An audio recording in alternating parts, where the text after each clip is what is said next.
మధ్యప్రదేశ్ ప్రభుత్వము శ్రీకృష్ణ జన్మాష్టమిని స్కూళ్ళల్లో కాలేజీల్లో ఘనంగా జరుపుకోవడానికి అనుమతినిచ్చింది. ఈ సందర్భంగా ఒకరోజు వాళ్ళు సెలవు కూడా ప్రకటించవచ్చు స్కూళ్ళకి కాలేజీలకి. ఈ విషయాన్ని కాంగ్రెస్ తూర్పారబట్టిందనమాట. ఆరిఫ్ మసూద్ ఎవరైతే ఎమ్మెల్యే ఉన్నారో, కాంగ్రెస్ ఎమ్మెల్యే ఉన్నారో, ఆయన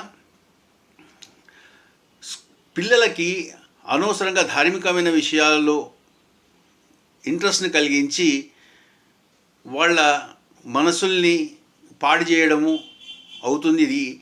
అంతేకాకుండా ఇప్పటికే ఆల్రెడీ కావాల్సిన సెలవులు ఉన్నాయి స్కూళ్ళల్లో, కొత్తగా సెలవులు సృష్టించడం అనేది తప్పు అని చెప్పేసి ఆయన అన్నారు.